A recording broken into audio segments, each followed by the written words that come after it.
ሰላም እንደምን አመሻችሁልን ዩናይትዳውያን በርካታ ስፖርታዊ መረጃዎችን ወደ እናንተ ይዘን መተናል። የካርሎስ ባሌባ ዝውውር በተለይ እንግዲህ እውን መሆኑ እንደማይቀር በርካታ የመገናኛ ብዙሃኖች እየጠቆሙት ይገኛሉ። ከዛ ባሻገር ማንቸስተር ዩናይትድ ከካርሎስ ባሌባ ዝውውር በተጨማሪ የሊውሳልን ዝውውርም የመጨረስ ሀሳብ እንዳለው በፉልባክ ቦታ ላይ ከሊውሳል ባሻገር እንግዲህ የሊውስ ስኬሊንም ስም እንደያዘ እየተገለጸ ይገኛል።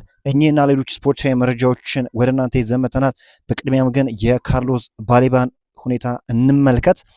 ካርሎስ ባሌባ እንግዲህ በዚህ ክረምት ወደ ዩናይትድ ለማምራት በ2025 ከዩናይትድ ጋር ከተስማማበት የኮንትራት ጥቅማጥቅሞች በስምምነት ቀንሶ ከስምምነት ላይ መድረሱ ተገልጿል። ይህ ልጅ እንግዲህ ለዩናይትድ ፍቅር እንዳለው የሚያንጸባርቅ ድርጊትን ነው እንግዲህ ያደረገውና የባሌባ ዝውውር ጥቃቅን ጉዳዮች ብቻ የቀረው ሲሆን ከዚያም ስምምነቱ ይጠናቀቃል ተብሎም እንደሚጠበቅ ነው እየተነገረ የሚገኘው። ምናልባት ይህ ተጫዋች በዩናይትድ ቤት ያለውን አቅም ያለውን ፖቴንሻል ዳግም ያስመለከተናል የሚለው ነገር ካለው አቅምና ካለው ፖቴንሻል አንጻር የማይታማ ተጫዋች እንደሆነ ይታወቃልና በዩናይትድ ቤት የቀድሞውን አቅሙን የቀድሞውን ፖቴንሻሉን ያሳያሉ የሚለው ነገር የብዙዎች ጉጉት ነው። ካርሎስ ባሌባ ለማንቸስተር ዩናይትድ በመጫወት ህልሙን ማሳካት ይፈልጋል። ከ2025 ጀምሮ እስከዛሬ ድረስ ዩናይትድን ለመቀላቀል በግሉ በከፍተኛ ሁኔታ ሲታገል እንደነበረም ተነግሯል። የሌላ ቡድን የዝውውር ጥያቄ ለመቀበል ፈቃደኛ አልነበረም። ትኩረቱን ያደረገው በዩናይትድ ላይ ብቻ ነው። በጉዳት ላይ በሚገኝበት ጊዜ እንኳን የዝውውር ስኬታማ እንደሚሆን ሙሉ እምነት እንደነበረው ነው እየተገለጸ የሚገኘውና በጣም መልካም የሚባለው ዜና ጉዳቱ ይህን ያህል አሳሳቢ እንዳልሆነ ነው። ታዲያ ካርሎስ ባሌባ ህልሙን እውን ለማድረግ ዝግጁ እንደሆነ እየተገለጸ የሚገኘው ዩናይትዶች የካርሎስ ባሌባን ዝውውር ለመጨረስ በጣም ከፍተኛ የሆነ ዝውውር እንደሰሩ ያምናሉ። በተለይ የካርሎስ ባሌባና ሊውሳል ወይም የሊውስ ስኬሊ ዝውውር የሚጠናቀቅ ከሆነና የዝውውር መስኮቱ ገና አላለቀ። ማንቸስተር ዩናይትድ ተጨማሪ ተጫዋቾችን ይፈልጋል። ይህ በፍጹም አላለቀም። ዩናይትድ ተጨማሪ እንቅስቃሴዎችን እንደሚያደርግም ይጠበቃል።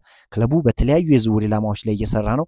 ዩናይትድ አሁንም የግራ መስመር ተከላካይ ወይም ሌፍት ባክ በመፈለግ ላይ ሲሆን እንዲሁም ዘርክሲ ክለቡን ለኮ የሚሄድ ከሆነ በአጥቂ መስመር ላይ አዲስ ነገር የሚፈጠርበት ሁኔታ አለና ዩናይትዶች እንግዲህ በተለይ ከካርሎስ ባሌባ ዝውውር በኋላ ዩናይትዶች በፉልባክ ቦታ ላይ ከፍተኛ የሆነ ችግር እንዳለባቸው ይታወቃልና የካርሎስ ባሌባን ዝውውር ለማጠናቀቅ ከጫፍ የደረሰው ማንቸስተር ዩናይትድ አሁንም ቢሆን በገበያው ላይ ተጨማሪ ፊርማ ለማግኘት ጥረት ላይ ነው ተብሏል።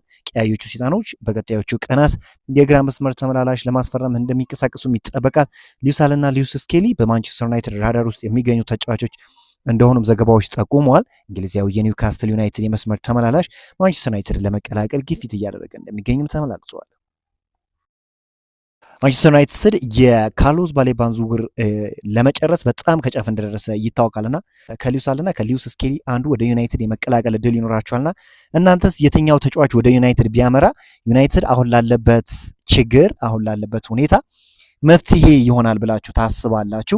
በፉልባክ ቦታ ላይ ከዚህ በፊትም በአሁን ብቻ ሳይሆን ከዚህ በፊትም ተመልክተናል ችግር ያለበት ክለብ እንደነበርና ሌላኛው በጣም አስገራሚው ነገር ዩናይትድ ከጆርጌ ሳሊናስ ወኪሎች ጋር ንግግር አድርጓል። ማንቸስተር ዩናይትድ የዳታ ትንተና ቡድን ተጫዋቹ ትልቅ አቅም እንዳሉ አምኖበታል። ዴቪድ ራውም እንዲሁ በማንቸስተር ዩናይትድ ዝርዝር ውስጥ ይገኙበታልና አማራጮችን ይመለከት ከዚህ በፊት የምንመለከተው የዝውውር ስትራቴጂ እና ማንቸስተር ዩናይትድ አሁን እየተከተለ ያለው ስትራቴጂ ለየቅል የሆነና ፈጽሞ የማይገናኝ እንደሆነ እናውቃለን። ከዚህ በፊት እንግዲህ ማንቸስተር ዩናይትድ ለረጅም ጊዜ አንድን ተጫዋች አስወርቶ የሚያስፈርምበት እድል አለ፣ የማያስፈርምበት እድል ነበረ። ነገር ግን አሁን ማንቸስተር ዩናይትድ እየተከተሉት ያለው የዝውውር ፖሊሲ ምንድን ነው? አንደኛ ተጫዋቹ ዩናይትድን ፈልጎ እንዲመጣ አጥብቀው ይፈልጋሉ። ሁለተኛ ደግሞ የተጫዋቹ ደሞዝ በጣም ከፍ እንዳይል ወይም አጠቃላይ የደሞዝ ጣራው ላይ እክል እንዳይፈጥር ይፈልጋሉ። ታዲያ አሁን ካርሎስ ባሌባ ምንድን ነው ተጫዋቹ በጣም ወደ ማንቸስተር ዩናይትድ ማቅናት እንደሚፈልግ ይታወቃል። ይህ ነገር ነው እንግዲህ ተጫዋቹ ወደ ዩናይትድ የመምጣት እድሉን በጣም ያሰፋው።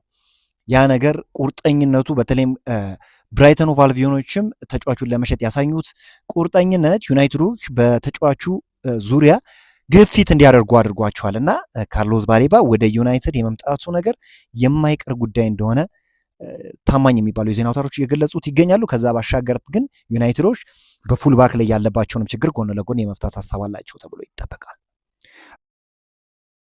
ሪዮ ፈርዲናንድ ስለ ማንቸስተር ዩናይትድ ከሃል ሲቲ ጋር ስለሚያደርገው የመክፈቻ ጨዋታ እንዲህ ሲል ተናግሯል። ከባድ ጨዋታ ይሆናል፣ ነገር ግን ዩናይትድ እንደሚያሸንፍ ይጠበቃል። ይህንን ጨዋታ ማሸነፍ እንደምንችል፣ የውድድር ዘመኑን በጥሩ ሁኔታ ለመጀመር እንደምንችል በሙሉ እምነት አለኝ ብሏል። የውድድር ዘመኑን በጠንካራ ሁኔታ መጀመር አስፈላጊ ነው። በተለይም ባለፈው የውድድር ዘመን በሶስተኛ ደረጃ ያጠናቀን ለቻምፒዮንስ ሊግ ማለፋችን የሚታወቅ ጉዳይ ነው ሲል ነው እንግዲህ ያሳውቀውና ዩናይትዶች በዘንድሮ የክረምቱ የዝውውር መስኮት በተለይ አሁን ያለባቸውን ችግር በፍጥነት የሚፈቱ ከሆነ በአዲሱ የውድድር ዘመን በሚገባ ራሳቸውን የማያሻሽሉበት ምንም አይነት ምክንያት ይኖራል ተብሎ አይጠበቅምና በርካታ ተጫዋቾችን ዩናይትዶች አሁን ይመለከታሉ። ያልተጠበቁ ዝውውሮችም የሚከወንበት እድል አለ። በዛሬው ዕለት ዩናይትድን የተመለከቱ ስፖርታዊ መረጃዎች ይመስላሉ። በአዳዲስ ስፖርታዊ መረጃዎች እስክንገናኝ መልካሙ ተመኘ ነው።